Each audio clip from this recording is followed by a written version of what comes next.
heavy metal by a fairy?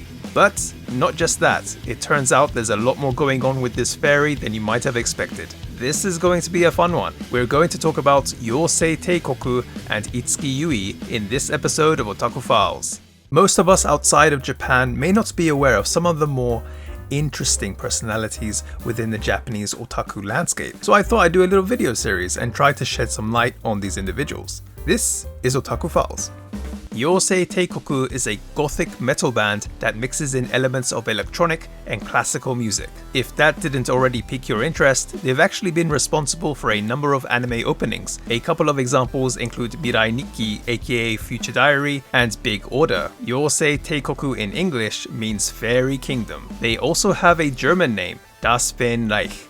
I have no idea if I'm saying that right. This is also not their full name. Strictly speaking, it's Yousei Teikoku Daisan Gungakutai, the members themselves being the Gungakutai, or military band. They just go by Yousei Teikoku for the sake of convenience, since Yousei Teikoku Daisan Gungakutai is a pretty long ass name. Oh, and apparently each of the members have a military rank, which can also change. They were formed to help humans remember the existence of fairies. For those that don't understand, fairies die if you stop believing in them. This has apparently been a very big issue for the fairy kingdom.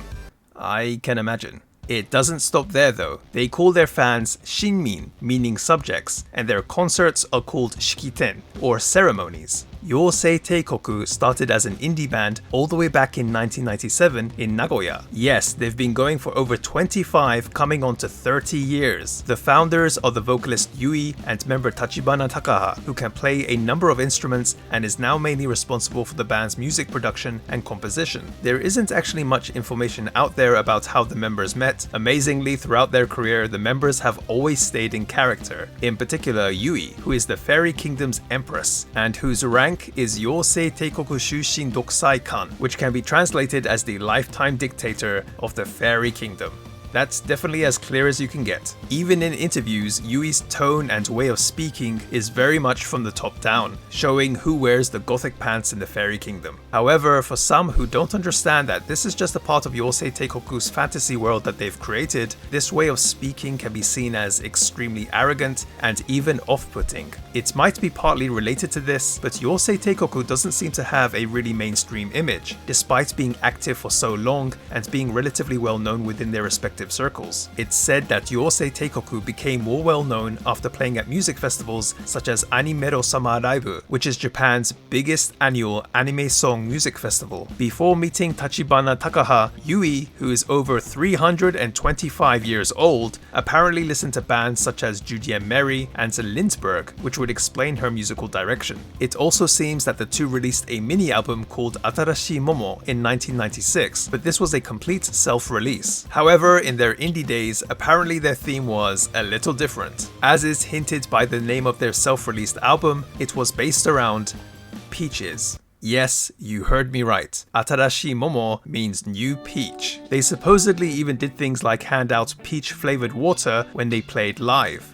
That sounds kind of refreshing. Going by the peach theme, their first full album was called Momo no Hane, or Peach Wings. Then came Momo no Mori, or Peach Forest. And then finally, Shiko no Momo, or Supreme Peach. I'm going to guess they put some connection between peaches and fairies, but feel free to enlighten us in the comment section below. Apparently for their first 3 albums, unlike their current more gothic direction, they were more of a denpake band. The term denpake is actually a bit long to explain, but within a music context, it's a type of genre, along the same lines as J-core or J-pop, but usually with elements of kawaii, moe, or what you would associate with the doujinshi scene. They're also songs that are usually addictive to listen to, with catchy beats or choruses. Apparently these songs are specifically called denpa songu, but this term isn't as commonly used nowadays. Also, the CDs of their earlier works are said to be very hard to get a hold of now. Their more current goth direction started from their 4th album, Stigma. Stigma was also their last album album as an indie band, managing to make their major debut on Atlantis, a Japanese music label owned by Bandai Namco Music Live, for their album Gothic Lolita Propaganda. With each album they released, their sound also got heavier and heavier, in particular after they added new members Nanami, Shiren, and Gaito. Now, as I mentioned in the beginning, Yousei Teikoku has been responsible for a number of anison, or anime songs. They've also done music for some games, but upon my research I found out something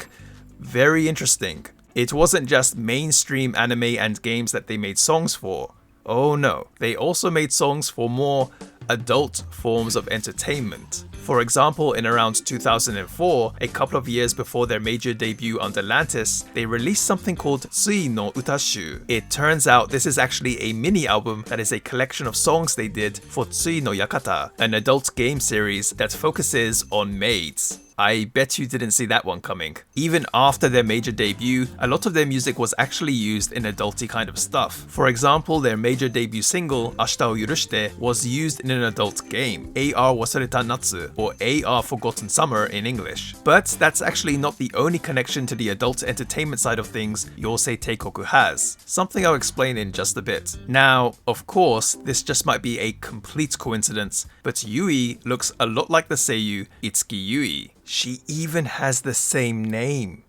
Wow. Anyway, Itsuki Yui, I'll just call her Yui, attended the voice acting school Nichinare, interestingly the same as Uchida Maya, who I have also made a video about if you're interested. Yui is from Nagoya. She grew up in a household that was very lenient towards things like manga and anime. Her parents would even often play for her Disney and Studio Ghibli movies, letting her feel like watching anime was just completely natural. One day while she was watching TV, seiyuu from the anime Gegege no Kitaro, based on the popular manga series, appeared on a quiz show. This was the first time she became aware of seiyuu, and was shocked when she heard the seiyuu of Medama Oyaji say their famous line from the show in Medama Oyaji's voice. Now understanding that these were the people responsible for the voices of the show's characters, Yui took an interest in becoming a seiyuu herself. This was also at a time where seiyuu started appearing in magazines and hosting their own radio shows, which Yui listened to, like Nonko to Nobita no Anime Scramble, thus further increasing Yui's interest in taking this career path. Making the decision to become a seiyuu around middle school, Yui started buying scripts to practice with. She would even practice by turning off the volume of anime shows and trying to do the dub herself. And then later on she would start attending Nichinare. Now the first character she was noted to play was Mizukoshi Moe, a character from the anime DC Dakapo, an anime that is based on an eroge, aka an adult game. Now, having said that, there are actually a lot of anime based on ecchi kinds of games that don't have much of that adult element, and it seems that this anime might be one of them. I actually do remember watching this anime myself, and I don't remember any ecchi kinds of scenes. Yui has voice characters in a number of different anime and games, but one thing that surprised me was that Yui was actually the seiyuu for Pora from Kuroshitsuji, aka Black Butler. Pretty cool. However, it does seem like her seiyuu activities have slowed down over the years, probably because of her other activities. Going back to the lifetime dictator Yui, it seems that just being the Empress of the Fairy Kingdom wasn't enough for her. Despite Yousei Teikoku still being active, around the first half of 2024, Yui became a VTuber. Her VTuber name is Ibara no Nekotsuki Yuin, and she plays a variety of different games on stream. She doesn't seem to be streaming as much nowadays, but you can check out her channel from the link in the description box below. Anyway, that's going to do it for this video, guys. Thank you all for watching. This was a request, and honestly, thank you. I didn't know about Yousei Teikoku or Yui beforehand, but I gotta say, I'm a fan. I think they're a really cool band, and I've been listening to Yui's cover of Give a Reason on repeat ever since I came across it. It really does suck that they aren't more well known, so check them out. Links in the description box below. Thank you again, guys. Peace. Bye.